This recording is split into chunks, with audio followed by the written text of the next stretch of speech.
Om Sai Ram. Let us understand chapter number 45, the greatness of the feet of Sri Guru. Before that, let us do the Namasmaran followed by chapter number 45, and we will end chapter 45 with the Aarti.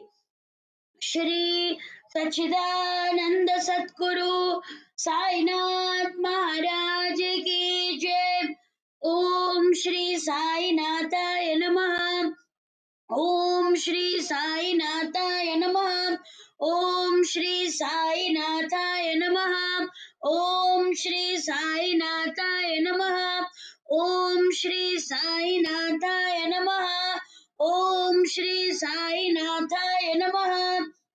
ओम श्री साईनाथाय नमः। ओम श्री साईनाथाय नमः। ओम श्री साईनाथाय नमः। Om Sai Ram. Chapter number 45, the greatness of the feet of Sri Guru. I bow down to Sri Ganesh. I bow down to Sri Saraswati. I bow down to the Guru. I bow down to the family deity. I bow down to Sri Sita Ramachandra. I bow down to Sri Satguru Sainath. By setting the simple act of setting up the grindstone of milling, he who was inspired of writing his own story, how amazing was the skill. He thus brought the people on the righteous path. Attaining the feet of the Guru is greater than attaining salvation, which is the highest goal of life.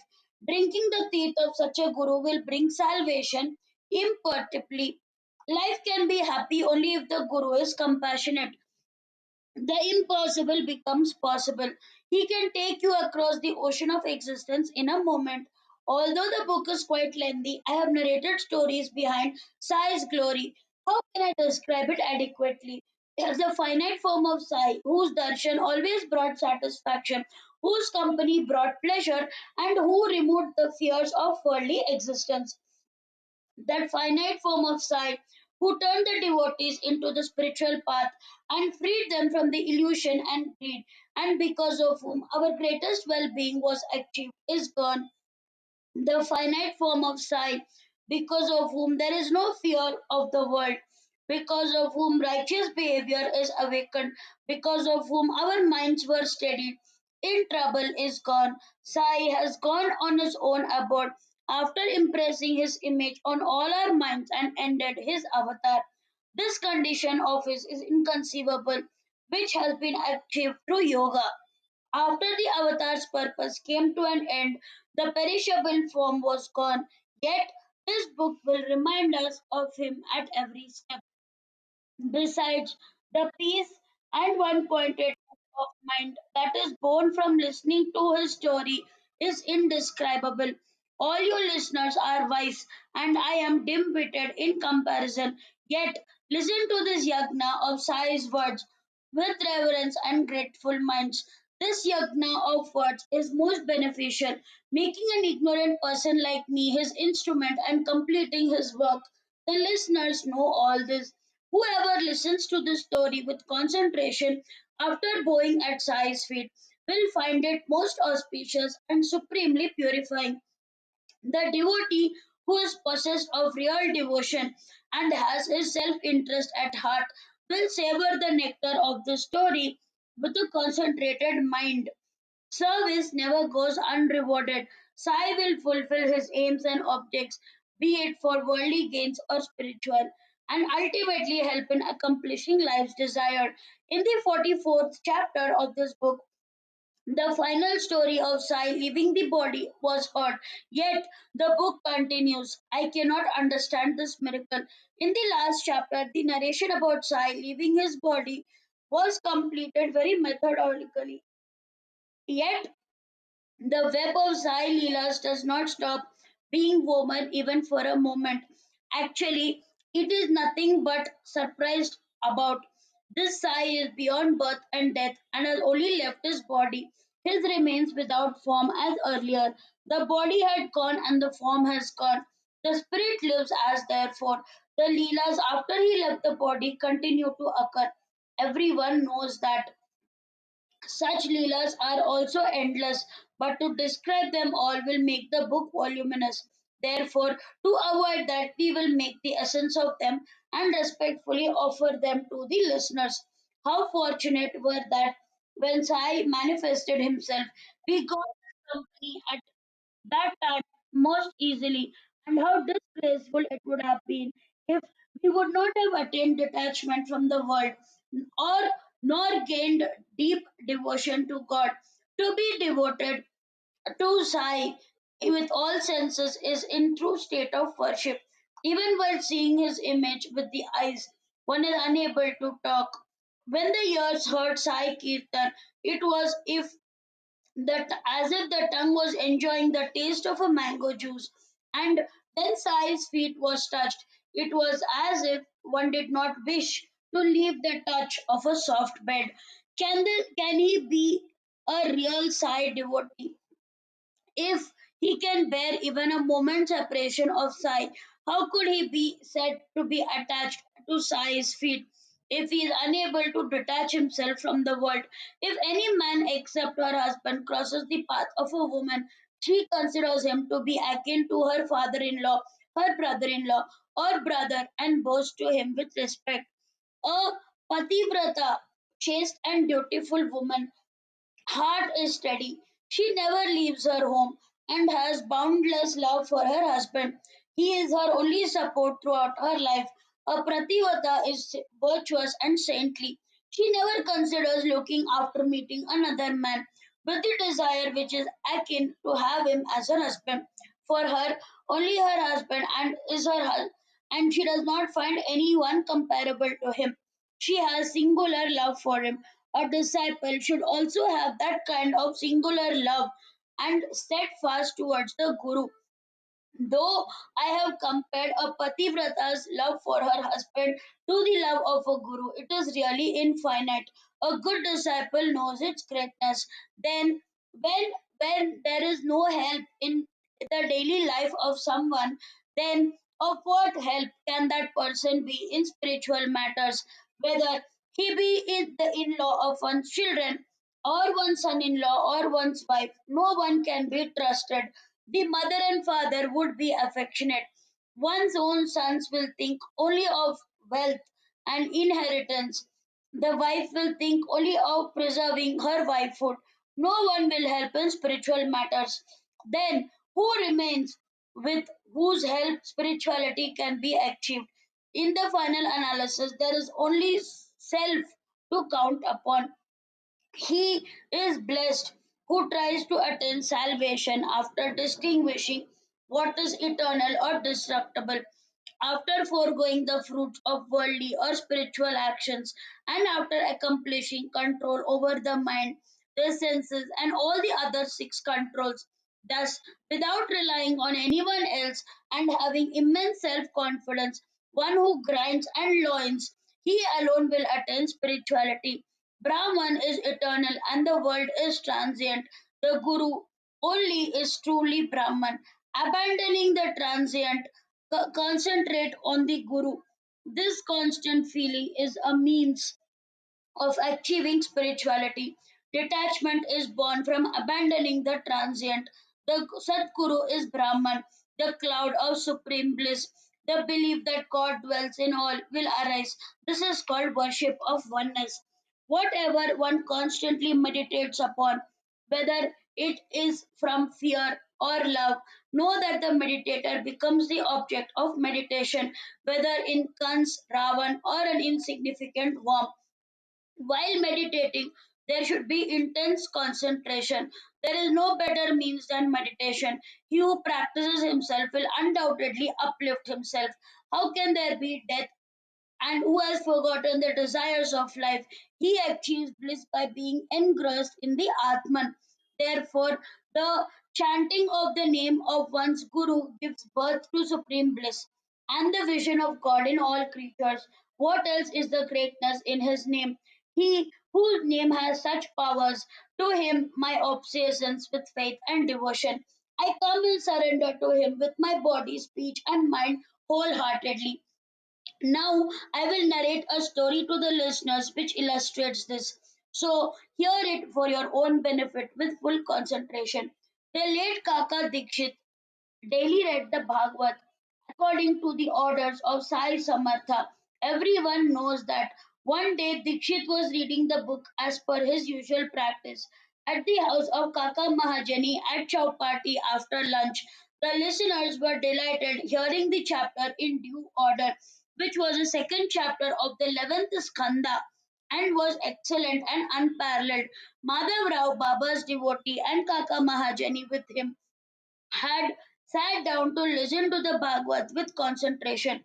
Fortunately, the story was extremely interesting and fulfilled the craving of the listeners.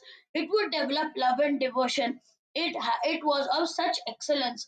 The interesting story relating to the nine lights of the Rishabh lineage, that is, of Kavi Hari, Antariksha, and others. It was both instructive and pleasing. All the nine of them were God incarnate. They were an embodiment of forgiveness and peace. When they expounded the glory of Bhagavad Dharma to King Janak, he was still and spellbound. What is immense happiness? What is supreme devotion to God? How can God's Maya be easily overcome except with the paramount help of the Guru's feet? Deeds, non performance of deeds, and aversion to deeds. The secret of all these are one and the same. Guru is God in form. Guru Bhakti is Bhagavad Dharma. Drumnil Nath had explained about the characteristics of the incarnations of gods and their deeds. He described them and formed a beauty of Narayan by giving the inclination indications of human avatar. Further, Chamasnath explained to Raja Janak the state of those who have a dislike for devotion and how there is total extinction for them for not following the code of conduct laid down in the Vedas. God dwells in everyone, and therefore do not hate or envy anyone. See God in each and every form. There is not an iota of space without Him. In the end, the ninth Nath, Thar Bhajan, gave the exact description of which deities are to be worshipped and meditated upon in the Trita and Trita Yugas. In the Kali Yuga, there is only one means of liberation, and which is the remembrance of Guru's feet. Thereby, the fear of worldly existence is destroyed. This is the only protection for those who have surrendered. After reading this book, Kaka Sahib asked, how marvelous and wonderful are the deeds of the nine Naths. Their conduct is inconceivable. Fondly, he said to Madhavrao, how difficult is this devotion to put into practice? Is it possible for fools like us to have that kind of strength of devotion? We won't get it even after several births. How can these glorious Naths be compared to us who are born as sinners?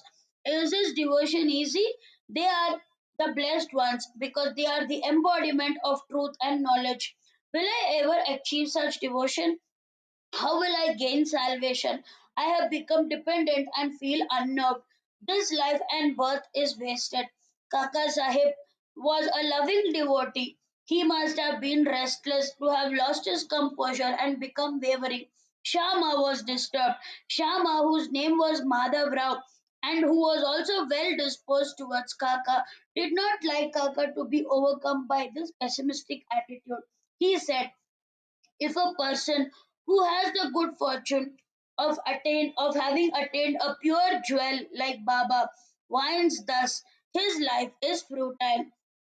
If there is unwavering faith at his feet, why should he feel restless? Maybe bhakti of the Naths was strong and powerful, but it is not our loving and affectionate. You have been clearly instructed to daily read the 11th skanda of the Eknath Bhagavad with commentary and the Bharavat Ramayana.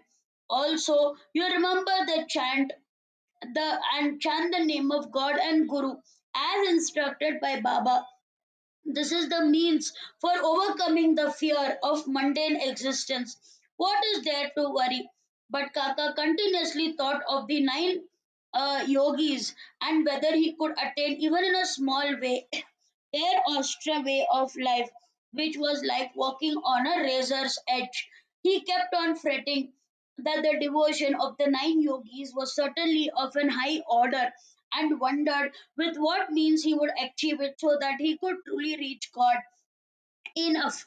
As he anchored in this manner, dwelling on this thought all the time, even when he was resting or sleeping, a miracle took place the next day. The listeners should hear it in detail.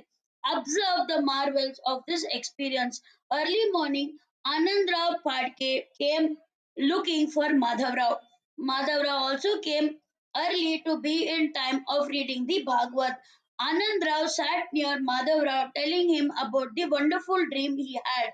On the other hand, the reading was going on, and on the other, these two were whispering amongst themselves. The reader and the listener was thereby disturbed. Anand Rao was describing his dream to Madhav Rao in a lively and animated manner. Both were whispering as one described it and the other heard it. The reading was momentarily interrupted. Then Kaka Sahib asked both of them, "What is the wonderful matter about which both of you are happy? Tell us also about it." Then Madhavrao replied, "Only yesterday you had a doubt. Now here is the answer within no time about the characteristics of devotion to gain salvation. Listen to the dream of Pakde and how Baba gave him darshan. Your doubts will be clarified. It is enough to have devotion at the feet of Guru." So all of them had intense desire to hear about the dream, especially Kaka, as it was he who had doubts at the outset. Observing everyone's receptivity, Anandra began narrating the dream in full faith. The listeners also were amazed. I was standing in the ocean in waist deep water. There, Sri Sai Samartha appeared before me all of a sudden. Sai was gracing a throne which was closely studded with gems, while his feet was immersed in water. I visualized such a beautiful figure. I was overjoyed seeing such a pleasing form. The vision was so realistic that I never thought that it would be a dream. My heart was full of happiness with that vision. The wonderful coincidence was that Madhav Rao was also standing there. Anand Rao bowed down at the feet. He said to me with feeling. Then I replied to him, "I also deeply wish to do so, but the feet are immersed in water. How can I reach them? How can I place my head on the feet when they are in water? What do I do now? I am at a loss to know the right way." Hearing this, listen to what Madhav said to Baba. "Lord, draw our feet out your feet which are concealed under water." As soon as he spoke this, Baba drew out his feet. I held them thereafter and bowed to them without any delay. As I held his feet firmly, Baba blessed me. "Go, you will attain your welfare. There is no cause of fear." Baba also added, "Give a silk bordered dhoti to my Shama. You will profit thereby." Then, with profound reverence and humble submission to those instructions, I have bought a silk bordered dhoti. Kaka Sahib, see to it that Madhavrao accepts it in your hands. Please accept my request and see to it that Madhavrao wears it. This will give me great delight. I will be extremely grateful." Madhav Rao was listening to himself this strategy of Anand Rao. When Kaka Sahib Dikshit gave it to him, he did not accept that cloth. He felt that it was like a dream. Unless he got some indication or vision, he would not accept the cloth. Then Kaka Sahib said, "Let us now ascertain the truth of Baba's words in the dream. Whether it would be to accept or to refuse will be determined by casting lots. We will consider it as Baba's will, depending on the lot that is picked." The lots were cast at Baba's feet with a decision to act as per the outcome of the lots. Kaka Sahib also placed the burden of all matters on Sai. He believed in consulting Sai before taking action. This was his practice during Baba's lifetime, and he continued even afterwards. His caste lords took his permission and invariably acted accordingly. Whether the task was great or small, without casting lords, he would take no action even if it meant to losing his life. Baba's permission was always the means of arriving at a correct conclusion. Once we are surrendered at Baba's feet, even the body is not ours. Then what authority do we have over its movements? On the basis of this conviction, he had foregone the opportunity to earn lakhs of rupees, but he had kept his decision firmly till the death. Your faith will bear fruit. I will send a plane for you and take you in it. Remain without any anxiety. These words of blessings from Baba came true in every letter. The readers of Sai Leela know how Kaka's end came. When one recalls about how that came about, it was truly like flying away in a plane. What more can a beautiful death it was, with the Guru's name being chanted. Such was Dikshit of firm resolution. He was always attached to Sai's feet. He taught his relations and friends also to act otherwise and merged into the Guru's feet ultimately. Now, to continue the earlier narration, both Anand Rao and Madhav Rao accepted the idea of casting lots because both of them loved Kaka. Then the lots were written without any loss of time. On one lot it was written accept the dhoti, on the other lot it was written rejected. After having written thus, they placed it at Sai's feet under the painting. A child who was present there was also asked to pick up one. Madhavrao got instruction to accept the dhoti. The lot confined what was said in the dream. All were pleased. Then the dhoti was with silk border and placed in Shama's hand. When the lot validated what was said in the dream, they were unable to contain their joy. Both of them were happy and contented. Madhav Rao was also happy within himself. Also, Anand Rao was contented. Devotion to Sai was promoted. Kaka's doubts were clarified. Enough. Now one should think for himself about the absence and the essence of the whole story. Once there is surrender to the Guru, then one must follow the Guru's instructions.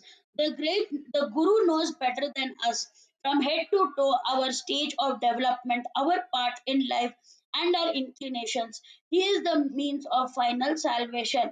The diagnosis depends upon the disease, and accordingly, medications and anecdotes are given. The Satguru always lays down what is suitable for the disciple's sickness of existence to be cured. Do not imitate the Guru in any way in which the Guru conducts himself. Only revere and obey the instructions that he gives you. Concentrate on his words, meditate upon them, regularly bear in mind that those words will be the cause of your upliftment. When the Guru says it is the holy book as well as the Quran, really consists of his words amounting to his explanation. So give attention to the main instructions. That is the word of the Veda for us. Do not disparage the words of a saint, but no one can care better for us than our own mother, that is our Guru. The true heart's affection and tenderness that a mother has for the child is unknown to it, and it does not derive the kind of satisfaction that she gets from it. The child just receives her indulgence. Carve out on your heart these kind of words of Sai. There are innumerable saints in this world, but our father, Guru, is the father, real Guru. Therefore, pay attention to Sai's own words. Ultimately, he is the treasure house of mercy and will remove the threefold calamities. He alone knows his skills. It is for us only to watch and wonder how marvelous are his leelas which he performs for us daily. Listen to whatever anyone else says, but do not let it divert your attention. Do not forget your own Guru's words. In this lies your ultimate welfare. This will remove your fear of conditioned existence and help to cross the worldly ocean. All the scriptures are contained in them. It is all your prescribed way of worship. In short, love your Guru wholeheartedly and surrender to him. as there is no darkness before the sun. There is no sea of mundane existence for you to cross wherever you are in this world, near or however far, even beyond the seven seas. The Guru is extremely loving towards the devotee. Enough. While writing this, I am reminded of the story of how one imitates the other. He brings difficulties upon himself. Once, when Baba was in the masjid with Mahalsapati, he was suddenly reminded of his earlier plank bed. It was not more than a foot in width. He tied both ends with rags and hung it from the rafters of the masjid and slept on it. As he did not sleep in darkness, he placed earthen lamps and the head on the head and feet, which burnt throughout the night. Then Baba slept on that plank. The complete narration about this plank had been given in the previous chapter. Listen now to its importance. Once, when Baba was narrating the importance of this plank, Kaka Sahib got an idea. Listen to it. He said to Baba, "If you liked sleeping on the plank, I will hang another lovingly. Then you can sleep on it with ease." Baba replied, "How can I leave Mahalsapati on the ground and sleep high up on the plank? I am all right on the ground." Whereupon Kaka responded lovingly, "I will hang another plank. You can sleep on one and Mahalsapati on the other." Thereupon Baba retorted, "How can he sleep on the plank? Only he who has numerous virtues can sleep on the plank. Sleeping on the plank is not easy. Who else can sleep on it besides me? He alone can sleep on it who sleeps with his eyes open. When I go to sleep, then I will instruct him. Put your hand on my heart and remain seated near me." He was unable to even do that. While sitting, he remained to doze and nod his head sleepily. This plank is of no use for him. It can serve only as my bed. Watch the chanting of the Lord's name in my heart by placing the hand on it. Wake me up if he finds me sleepy. There are the orders given by him. Despite this, he falls us into a deep sleep. His hand is heavy as a stone. When I call out Bhagat, he blinks his eyes and stirs out of his sleep. He who cannot sit still on the ground and who is a slave to sleep, how can he sleep high? Therefore, Baba said on many occasions, "What is ours is with us, what is with another is with him." Inexplicable are the deeds of Sainath. Therefore, Hemad had sought the refuge of him. It is he who has, with his grace and blessings, kept me constantly meditating upon him. May there be well being. This is the end of the 45th chapter of the Shri Sai Satcharitra, written by the devotee Hemat Pant, impelled by saints and virtuous people, called The Greatness of the Feet of Shri Guru. This is offered to Shri Satguru Sainath. May there be auspiciousness. Om Sai Ram. Now let us do the Aarti. Shri सच्चिदानंद सतगुरु साईनाथ महाराज की जय. शिर्डी माझे पंढरपूर, साई बाबा रमावर, बाबा रमावर, साई बाबा रमावर. शुद्ध भक्ती चंद्रभागा, भाव पुंडली कंजागा, पुंडली कंजागा, भाव पुंडली कंजागा. याओ याओ अवकेचना, हरा बाबा श्रीवंदन, साई श्रीवंदन, हरा बाबा श्रीवंदन. तनु बने बाबा साई, भाव पाव माझे आई, पाव माझे आई, भाव पाव माझे आई. बने लोटा धन बने चरण, तोयासी पाइन रूप तुझे.